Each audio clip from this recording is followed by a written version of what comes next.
혹시 새로 지은 신도시나 대규모 아파트 단지를 걸으면서 어딘가 모르게 좀 서늘한 느낌? 그런 거 받아보신 적 있나요? 모든 게 다 새 것이고 깨끗한데 이상하게 마음이 끌리지는 않는 그런 곳들 말이에요. 건축가 크리스토퍼 알렉산더는요, 이런 생명력 없는 공간을 만들어내는 시스템 자체에 이름까지 붙여줬습니다. 바로 괴물이라고요.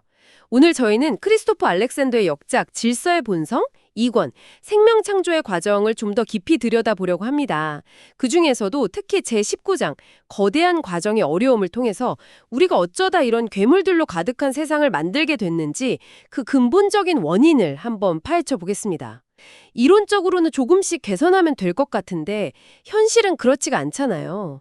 알렉산더는 우리 사회에 아주 거대하고 구조적인 문제가 있다고 경고합니다. 시작부터 괴물이라는 단어가 정말 강력하게 다가오네요. 이게 단순히 건물이 좀 못생겼다 이런 뜻은 아닌 것 같아요. 뭔가 의도치 않게 태어난 부자연스러운 존재라는 뉘앙스 같은데요. 정확히 무슨 의미일까요? 네. 아주 정확하게 보셨어요. 알렉산더가 말하는 괴물은 누가 아기를 갖고 설계해서 태어난 게 아니거든요. 핵심은 현대 사회의 수많은 과정들이 형태 발생적, 다시 말해서 좋은 형태를 만들어내는 걸 애초에 목표로 삼고 있지 않다는 데 있습니다. 목표 자체가 다르군요. 그렇죠. 살아있는 과정이라면 전체의 조화를 생각하면서 유기적으로 작동해야 하는데 현대의 과정들은 서로 아무런 관련 없이 제각각 움직이는 파편화된 다수로 존재하죠. 그 결과 정말 그 누구도 원하지 않았고 예상하지도 못했던 끔찍한 결과물이 그냥 툭 튀어나오는 겁니다.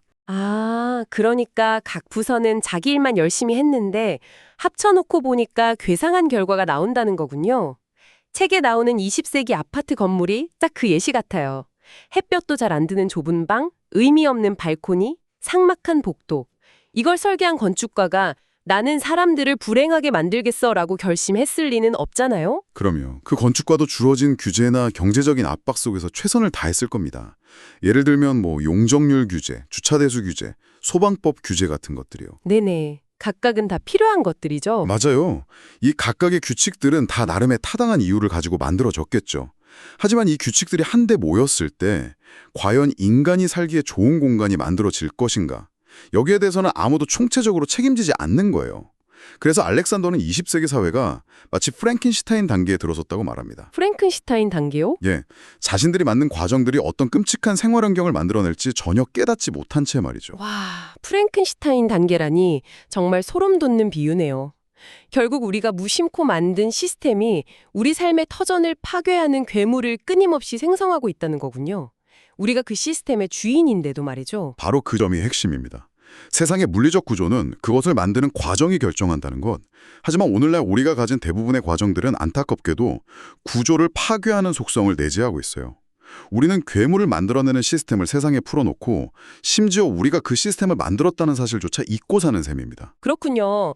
그 프랭켄슈타인 비유를 생각해보니 문제는 개별 부품이 아니라 그 부품들을 아무런 감각 없이 뻣뻣하게 이어붙인 방식에 있는 것 같아요. 그러니까 경직성의 문제요. 규칙들이 현실에 살아있는 맥락을 전혀 고려하지 않고 기계적으로 적용되는 거죠. 책에 나오는 오래된 떡갈나무 이야기가 이 문제를 정말 생생하게 보여주지 않나요? 네, 캘리포니아 베리에사의 집을 짓는 이야기죠. 정말 기가 막힌 일화입니다. 당시 규정은 건물을 도로에서 최소 10피트, 그러니까 한 3m 정도 떨어져서 지어야 한다는 거였어요. 그런데 하필 그 경계선 바로 위에 수백 년은 됐을 법한 아름다운 떡갈나무 한 그루가 써 있었던 겁니다. 위치가 애매했군요. 네, 그 나무를 살리면서 집과 마당의 조화를 이루려면 차고를 도로에서 9피트 거리에 짓는 게 최선이었습니다. 고작 1피트, 한 30cm 차이였군요. 맞습니다. 그깟 30cm 때문에 그 장소가 가진 전체적인 생명력, 알렉산더가 말하는 전체성, 홀리스가 파괴될 위기에 처한 거죠. 규정 변경을 요청해봤지만 절차가 너무 복잡하고 몇 달이 걸릴지 모르는 상황이었어요. 그래서 그들이 결국 선택한 방법이 뭐였는지 아세요? 건축 감독관이 현장에 나왔을 때 줄자로 거리를 재는 척하면서 속임수를 썼습니다. 아니 설마요. 진짜예요. 감독관한테 줄자 한쪽 끝을 잡아달라고 부탁한 뒤에 9피트 지점을 10피트라고 쓰인 곳에 맞춰서 모여준 거죠. 다행히 감독관은 속아 넘어갔고 나무는 살아남을 수 있었습니다.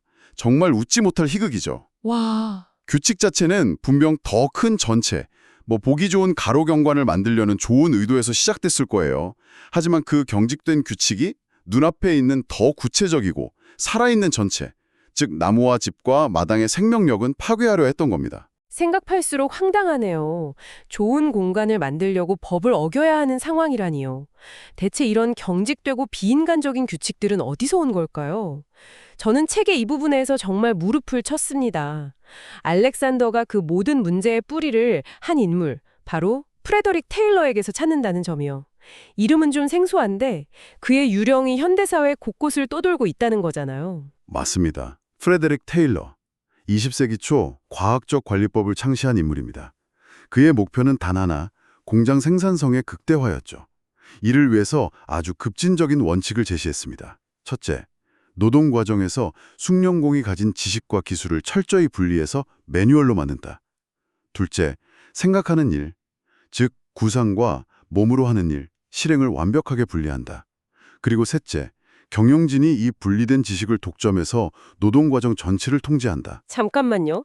듣다 보니까 이건 그냥 효율성을 추구하는 거 아닌가요? 업무를 표준화하고 분업하는 건 현대사회의 기본 원리 같은 건데요. 알렉산더는 우리가 이런 효율성을 다 포기해야만 살아있는 건물을 지을 수 있다고 말하는 건가요? 아, 바로 그 점이 테일러리즘을 비판적으로 봐야 하는 이유입니다. 알렉산더가 반대하는 건 효율성 그 자체가 아니에요. 그가 문제 삼는 건 인간의 기술과 판단력을 제고하는 방식의 효율성입니다. 테일러가 자기 책에 이렇게 썼습니다. 내 시스템의 진정한 힘은 공장의 거의 모든 기계가 구식 시스템에서 필요했던 것보다 수준이 낮고 따라서 더 저렴한 노동자에 의해 운영될 때 비로소 실현된다. 아, 그의 목표는 숙련된 장인을 언제든 대체 가능한 값싼 부품으로 만드는 것이었죠. 생각을 제거함으로써 노동을 통제하려 한 겁니다. 이제 알겠네요. 단순히 일을 나눈 게 아니라 과정에서 지성과 감각을 의도적으로 제거했다는 거군요. 정확합니다.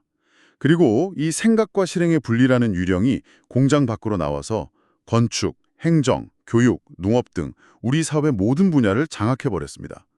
알렉산더는 우리가 살아있는 세계를 다시 만들려면 바로 이 테일러식 사고방식의 거대한 영향력과 싸워야 한다고 주장하는 겁니다.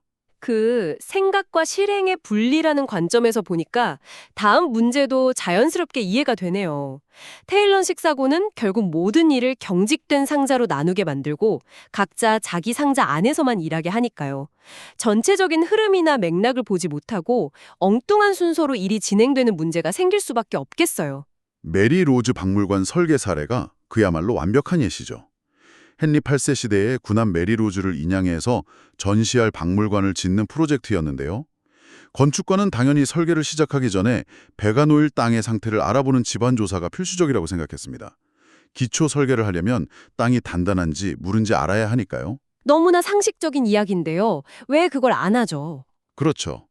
하지만 클라이언트 측의 대답은 아니요. 네. 그들의 관행에 따르면 집안 조사는 엔지니어의 과업이고 설계는 건축가의 과업이므로 철저히 분리해서 진행해야 한다는 것이었습니다. 과업 분리. 네, 건축가의 통제 밖에서 정해진 절차에 따라 나중에 진행하겠다는 거였죠. 이 때문에 설계 과정 전체가 멈춰버렸습니다. 집안 상태에 따라 설계가 유기적으로 바뀌어야 하는데 그 상호작용의 고리가 테일러식 과업 분리라는 관행 때문에 끊어져 버린 겁니다. 여기서 중요한 건 클라이언트가 멍청하거나 악의적이어서가 아니라는 점이겠죠. 그저 수십 년간 굳어진 시스템, 그 경직준 계약 관행이라는 상자 안에 갇혀 있었을 뿐이라는 게 더 무서운 점 같아요. 맞습니다. 그는 단지 규칙을 따랐을 뿐이죠. 뉴저지 습지 사례는 한 걸음 더 나아갑니다. 아예 처음부터 전통적인 설계 방식, 즉 도면을 먼저 그리는 방식이 불가능한 경우였어요. 의뢰인은 나무와 덤들이 빽빽한 습지에 다세대 주택을 짓고 싶어 했습니다. 그런데 현장에 가보니 숲이 너무 우거져서 땅의 형태나 경사조차 제대로 파악할 수 없었던 거죠. 지도나 도면 위에서는 절대 알 수 없는 정보들이네요. 그럼요. 그곳에 생명력 있는 집을 배치하는 유일한 방법은 마치 정원 가꾸기처럼 역동적인 과정을 거치는 것이었어요. 먼저 나무를 몇 그루 베어내서 시야를 확보하고 그 자리에 서서 집의 위치를 가늠해 봅니다. 그러고 나서 남은 나무들과의 관계를 보면서 다음 단계를 생각하고 또다시 필요한 만큼만 나무를 베어내는 식이죠. 아니라 현장에서 바로바로 결정하는 거군요. 네, 이건 도면 위에 선을 긋는 정적인 행위가 아니라 현장과 계속 대화하면서 최적의 해답을 찾아가는 동적인 과정입니다. 이런 곳에서는 설계와 시공이 분리될 수가 없어요. 듣고 보니 제가 이케아 가구를 조립할 때 겪는 답답함과 비슷하네요. 설명서를 만든 디자이너는 저희 집 바닥이 살짝 기울었다는 사실을 절대 모르잖아요. 디자인은 현실과 완벽하게 분리되어 있죠. 작은 가구도 이런데 거대한 건물은 오죽할까요? 결국 이 모든 게 설계하는 사람과 만드는 사람을 근본적으로 분리시킨 문제로 귀결되는군요. 맞습니다. 그리고 현대의 건축 교육 시스템이 바로 그 분리를 더 공고히 만들고 있습니다. 알렉산더가 벨파스트의 한 건축대학에서 강의를 했을 때의 일화는 정말 많은 것을 시사합니다. 그는 학생들에게 시공 현장에서 직접 건물을 만지고 다듬고 조정해야만 진짜 좋은 건물이 나온다는 사실을 여러 사례를 들어 설명했습니다. 학생들은 그의 논리에 완전히 매료되었죠. 학생들이 원한다면 뭔가 바뀔 수도 있지 않았을까요? 그게 바로 시스템의 무서움입니다. 학생들은 당장이라도 망치와 톱을 들고 현장에서 배우고 싶어 했어요. 하지만 학교의 커리큘럼은 오직 책상에 앉아 도면 그리는 연습만 하도록 짜여 있었습니다. 건설 현장에서 일하며 학점을 받는 건 불가능했죠. 심지어 학장조차 개인적으로는 알렉산더의 의견에 동의하지만 다른 교수들을 설득할 수 없고 시스템을 바꿀 수 없다고 토로했습니다. 배우고 싶어하는 학생과 가르치고 싶은 진리가 눈앞에 있는데도 시스템이 그 둘 사이를 가로막고 있는 겁니다. 와, 지금까지의 이야기를 종합해보니 거대한 그림이 그려지네요. 의도치 않게 괴물을 낳는 파편화된 과정, 현실에 둔감한 경직된 규칙, 생각을 마비시키는 테일러식 분업, 그리고 설계와 시공의 완전한 분리까지. 이 모든 문제들이 한데 모여서 알렉산더가 말하는 궁극의 괴물을 만들어내는 것 같습니다. 네, 바로 이윤 기반의 개발입니다.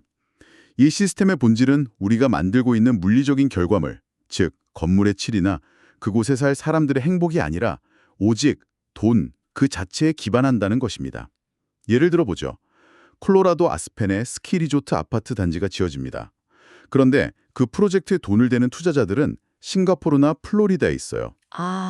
그러니까 실제 건물이 지어지는 땅과 자본 사이의 거리가 어마어마하게 멀다는 거군요. 그 사이에는 수많은 중개인들, 에이전트, 부동산 브로커, 건설업자들이 끼어 있고요. 바로 그겁니다.